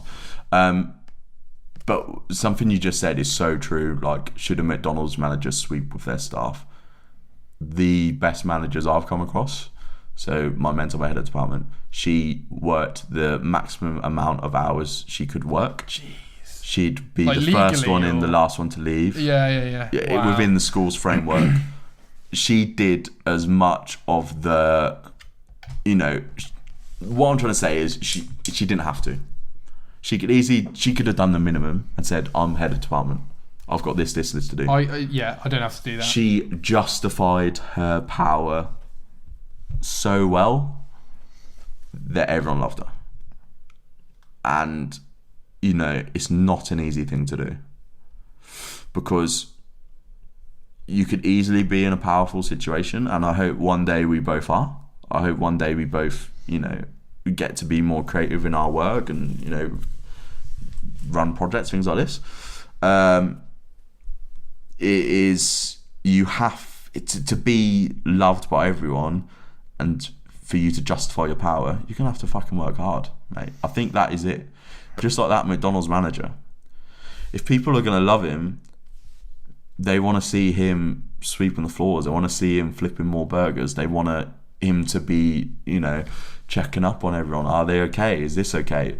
Has everyone been paid on time? There's so much to it that some people become managers and they neglect it. They neglect the role, and that's where the hatred brews from. Some people, like you say, abuse the power and sort of take out on others or treat others unfairly or have favourites. Fucking hell.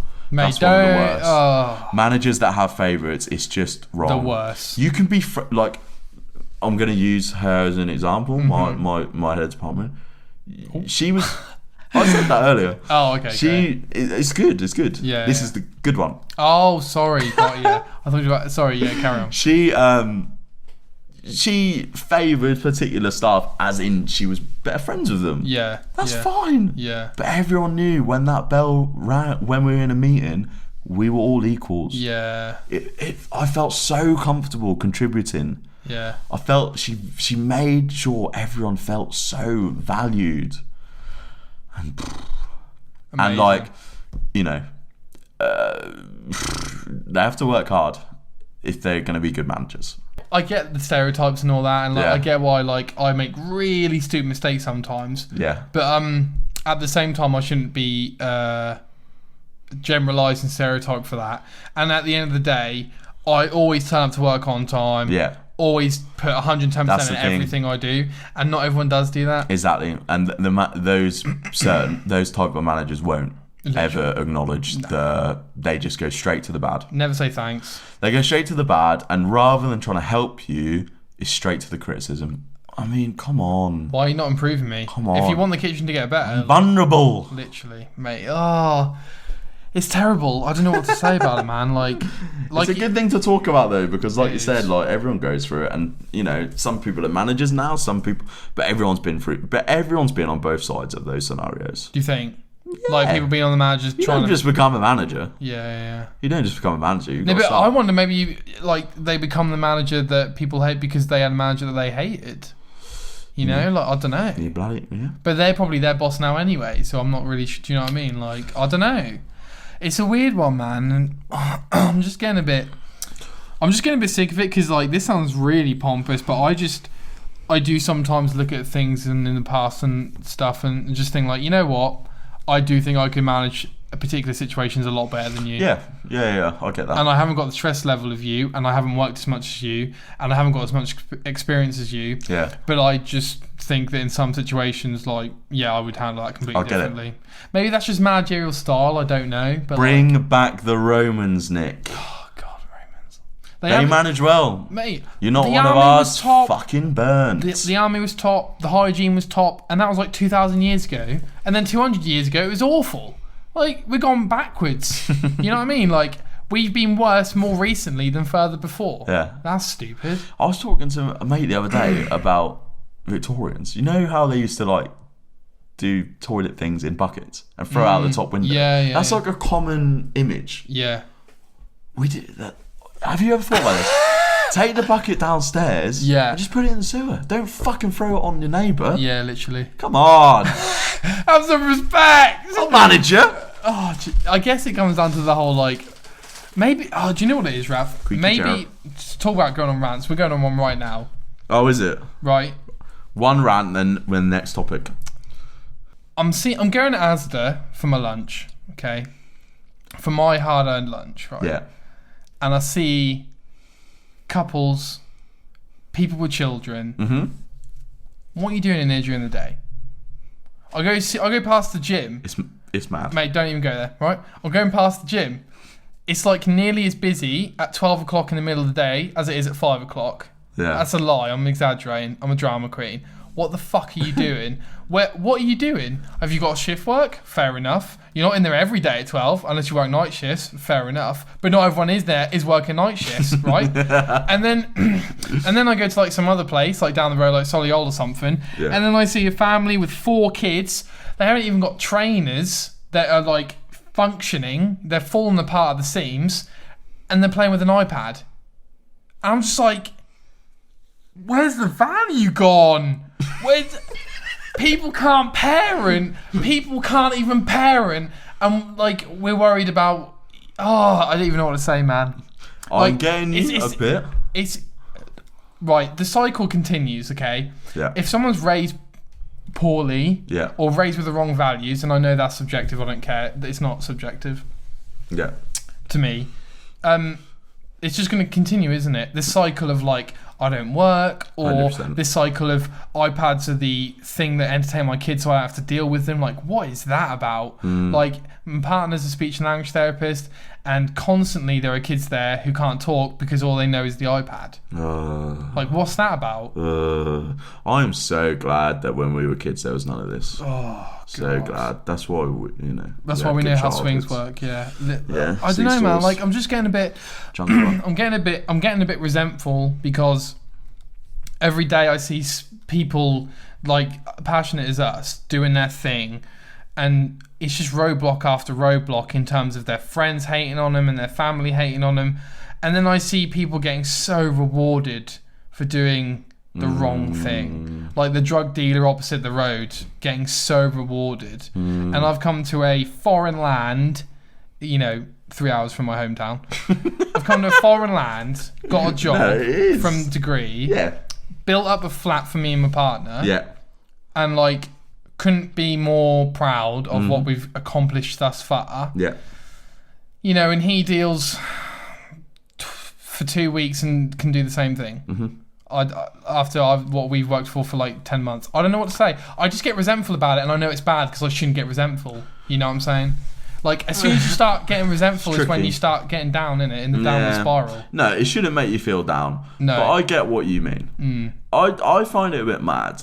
Well, I am between jobs at the minute, so I can't really talk because I'm one of Sure. those people. No, but we all have unemployed. Like, I was. Bloody hell, there are a lot of people in New Street on the average day. What are they doing? It's What are just they a all Saturday. doing there? It's just a Saturday. It honestly is. You are right. You are right on that. It's a tricky one. Like, I get why you feel resentful sometimes. Yeah, and it's And bad. I know. certain situations you absolutely should. You're justified to. Others, let them get on with it. Yeah, They probably 100%. haven't got the Let 'em best. do They that. haven't probably got as good as a life as you think they have. Absolutely. And But I know it's I'm from tricky. like a It's tricky, man. good background. I know exactly what you it's mean. just I think it's important to express my weakness in feeling resentful. Oh about God, other mate, people, I do too, man. We all do it, mate. It's We because all I do know, it. like Jordan Peterson said, the best thing to do is compare yourself to yesterday, not to someone else's today. Right? If I look at Childish Gambino, Donald Glover, I'm like, I don't even know what to do. I don't This even is feel America. Like, Ooh. I don't even feel like getting out of this chair because of how much he's done culturally. It's crazy. Right? But then I'm like, yeah, but look at what Nick did yesterday and look at what you're doing today. Yeah. Like, that's an improvement. So just keep doing that. And it just makes so much sense. Yeah.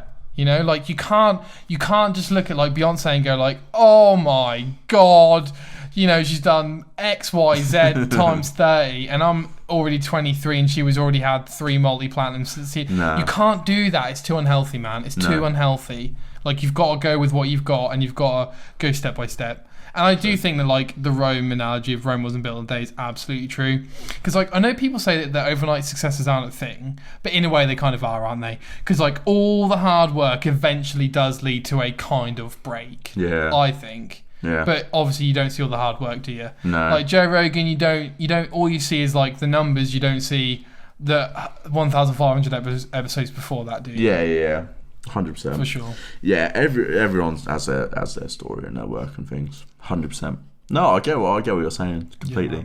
So what are you gonna? What's our next topic? What did you want to talk about? Did you have some? Did I track you off? Did I No, I don't think you did. I don't think you did, bro. Oh, I didn't know if you had one in mind that you wanted. Oh, do you want me to come up with one? Do you want to come up with one? I'll fucking come up with Oh, one. I can. Alright. Yeah, there's a few. Okay, so I think we're talking about anthropology a lot, and I like it. Yeah, what's that again? The study of humans. I thought that. Yeah. Stupid name. It's there'll be some. Sounds like ants. There'll be some Latin Greek. Oh, There'll be a okay. reason. I'm Okay. guessing. Okay. I like that because I think if we're talking things like politics, religion, you can go on tangents easily. If we're talking about bad managers or something like that, it's just easier to sort of give our perspective. So I was in this situation, and I'm not even going to lie right now. I'm saying this to show off a bit. You know, I'm not fucking. Everyone has a little bit of pride in them, 100%. Yeah. I'm saying this to show off a bit, and I'm saying this because I'm interested in. I've been in other situations, which sounded Scottish, situations where I haven't done this. So I was in the gym the other day. I've only told one other person about this, but I was rowing. I'm trying to get Love fit, rowing. guys. I've lost One- 4K in 2 weeks. Yeah, me, mate. Boom. Do you mean £4? I've got 35 more to do. No, I mean kg. Oh, sorry. kg. Well, you're not American. Fair enough. I know. I don't know why I'm doing It's that. alright. It's easy in terms of weights as well, in a Yeah. weightlifting. The row machine, by the way, one of the most underrated cardios ever. Yeah, it's so hard. So hard. Carry on. Yeah, so I was just doing that. I look over and there's there's no other way of saying it. He's a very big guy in the running machine. I saw him when I first went in, and he was just walking on this running machine. Yeah. And then when I was doing the rowing, I saw him jogging, Yeah. slowly jogging. Really big guy. And then just behind them, just in plain sight, are these two. I'm guessing 16. I don't know. I don't know. Okay. Two 16-year-olds filming him, and they're fucking laughing their heads off. They're like, Oh. I don't know. I didn't hear one thing they were saying, but they were laughing their heads off. Like, Were they He like has- his crew or no, two of them. No, but were they like doing it for his Instagram or? You know what I'm saying? Like, was he? No, they were not. Oh, They were God. taking the piss out of him. They were not connected. Why would you do that? I mean, what the fuck? And the thing is, yeah, Death. they were just laughing. They were just laughing. Yeah. But then I saw him get out his phone and film him, and I was like, fuck me, that is not right. Yeah. That is wrong. You're being an asshole. The running guy had his earphones in. He was watching something, so like he didn't know what was going on. He's just chilling. So- doing his thing, getting big. And this is so not me, mate. I'm the guy that just Oh, I know what's coming. I'll go home and be like, oh, there were these two twats, but I won't do anything about it. Yeah, that's got to change. Teaching has changed me in that. Teaching has changed me. That 'cause- can be dangerous though, because like you can die Fucking from can, you can mate. die from situations. yeah, like this. you are right. You've got to be sensible with it. Yeah. But like teaching's changed me because when I came across bullying in teaching, Yeah. I really lost my shit. I Oh, fucking in terms hate of the bullies. kids bullying, Ugh. like straight out, like don't even talk to anyone. Oh like, yeah. Like straight out. Yeah. Out of the classroom. Yeah. Thing is, I feel like they're really good at hiding it. Yeah, Like, no. Most of the bullying now is on Snapchat. Oh god. But Cal, go on. yeah, I was just gonna say. So I go over to these boys. Oh, I thought they were girls. No, boys. Yeah. I don't know if I would have done it if it was girls. Girls can be scary, man. Oh, girls got all the power. And I just go. I wanted to make sure he didn't hear any of this. So I just go, boys, can I have a word with you for a minute? And I just They're both like looking at you like, who the fuck are you? Like, No, they really weren't like that. Okay, which is lucky. Yeah. It was lucky. Yeah. Do you know what they look like? They look like their mum had just told them off. They had their looking at the floor.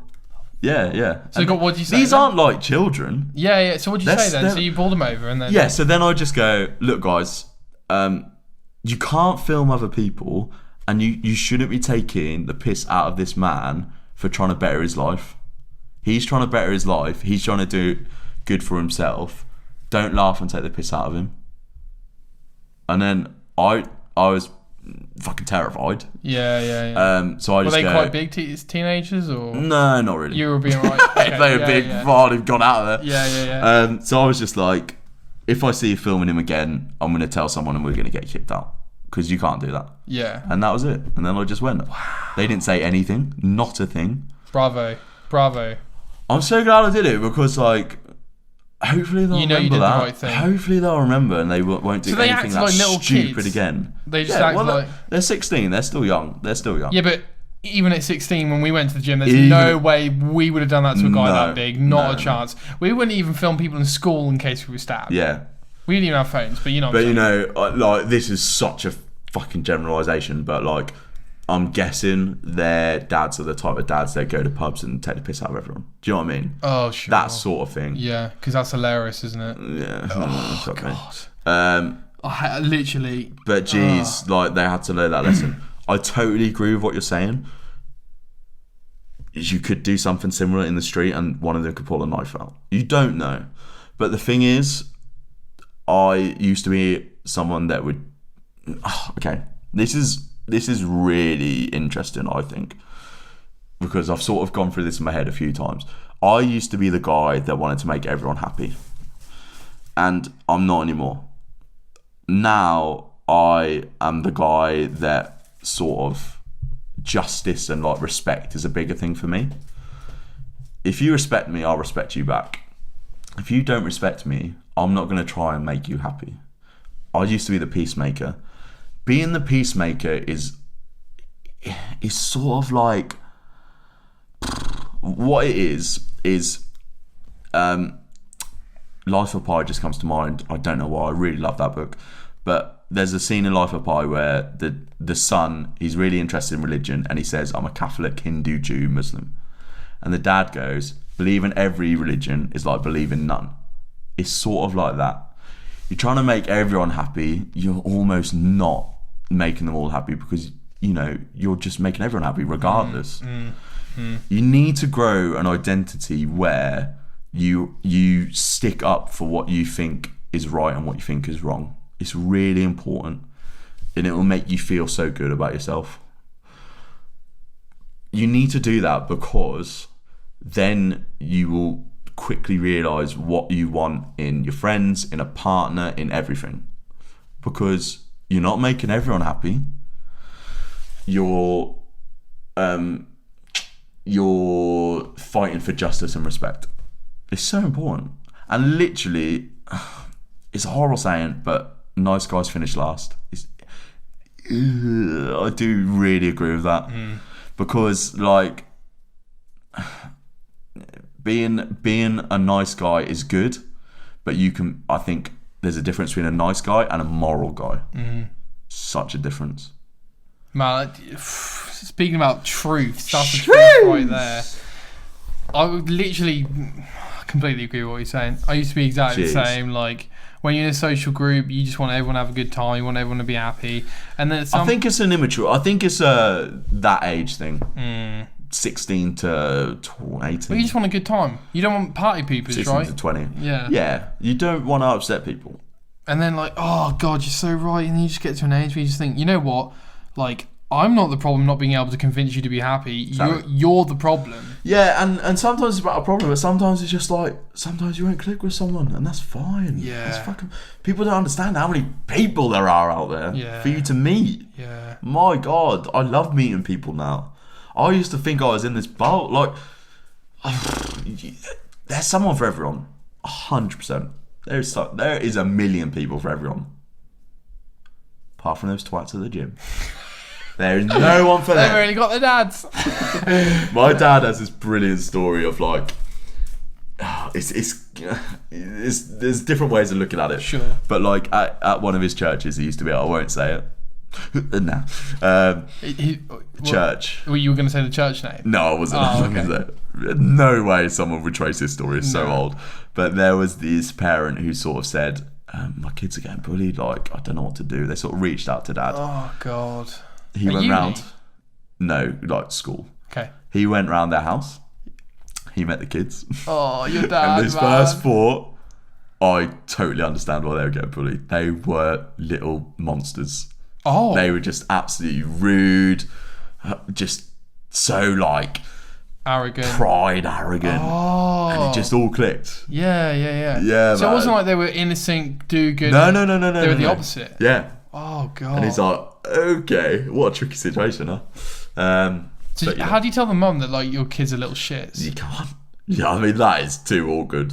That's Sure. like Peep Show awkward. I can't watch that show. It's too awkward. Can you not? Literally. My Can't mate watch just it. got me into it. I finished it all in 3 days. It's so good. That's what Netflix does to you, man. It's such a Socially. It's another level of humour. It honestly is, because. Well, hold on. Let's stay on the bullying thing and stuff. And what were you Brilliant, saying? man. What were you saying Fuck before? me. Because I've just lost my train of thought in terms of the life of pies. Yeah, like trying to please everyone.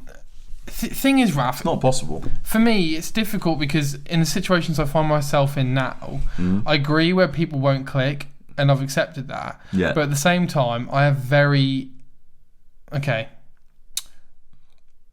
go to work every day, and I spend more time at work than I will anywhere else Yeah. during the weekday. I find it really difficult if I don't get on with people or I disagree with their opinions and or actions. Yeah. But at the same time, like, it's easy to say, like, okay, if you don't agree with them, fine, just do your job or whatever. But I also think, like, but I'm spending the majority of my time there. So I think I do kind of want to get on with them. Yeah. And I'll always put myself out there, but hardly ever, not in terms of an individual. I just mean, like, put myself out there again and again and again to be like, look, I want to just help. I want to, like, go be overly committed. And you just never get the reward. And one day I was just like, why should I then? And it's terrible because I want to be passionate about my work. Yeah. But it's difficult when you don't get, I don't even mean physical rewards or like maybe even emotional rewards. I just kind of mean like maybe even an acknowledgement. Yeah, Maybe yeah. I'm too selfish. Maybe I'm too pathetic. Like, everyone I wants don't know, that. man. That's I don't know. everyone. Like, Everyone I wants just that. need a signal, a little light, just going like, you doing good. You know what I'm saying? Yeah. Like, just a little. You deserve it. You deserve it. But then maybe I don't. I think you do. Maybe. I've no idea, like, how hard you work, but I think you do. Sounds Thanks, like man. you do. Well, like, I don't know, man. It's difficult. Like, it is difficult, isn't it? And then you see, like you say, nice guys finish last, and then you see some guy get rewarded for like not doing his job at all, and that just makes you want to go in and quit. Yeah, at the end of the day. honestly, like, work is a different scenario, but when I say I used to be a peacemaker, I literally mean everyone. Everyone I wanted to make happy. And it's fucking impossible. Impossible. That's what I've learned. And I But it's good, man. Yeah. Rally around your troops. They're your people. Stick up for your people. Because they love you as much as you love them. Mate, I remember, like, I was talking to some of my friends, right, and they were like, oh, it's so awkward when this guy, like, commented, a blog post or whatever. And I love everyone, in terms of everyone I'm talking about in this conversation. Yeah. And I was like, actually, you know what, guys? I think he's really bold doing that because he's putting himself out there to possibly getting the mick taken out of him, right? And they were kind of like, oh yeah, well, I guess he is. And like, maybe they were lying, maybe they don't, maybe think I'm being shit as well, like, or stupid. But like, I did feel good about standing up for what I believed in that scenario, in terms of like, you know what? If we're not going to put ourselves out there, who's going to put themselves out there? Yeah. You know what I mean? Boom. We're coming for you. Like, Agreed. if you're going to talk about how much you love your dad, who's going to talk about it? If you know what I mean, like, Yeah. you got to lead by example, haven't you? Yeah. And that, mate, I want one mantra for managers to take: lead by example. Best thing you could ever do. I think. Yeah. 100%. 100%. If a manager gossips and does all this, why shouldn't you? If a manager fucking comes in, mate, why shouldn't you? Exactly that, man. It's bad. Bloody managers. What are you gonna say? Sorry. That's why we've got Daniel Farker. Mate, first game Friday. Who's this? What's Norwich, this? Norwich City. That's not it Liverpool, off. is it? It is. Isn't there a bit kerfuffle about? Look at Nick. Thank you. Wait, the season's starting already. Is the season starting already? Now Friday. It just finished. Oh no, it's mad. It's mad. And then we had that stupid. If UEFA you're Cup an thing. international football fan in the sense of you follow leagues around the world, every day, man, you could watch something easy.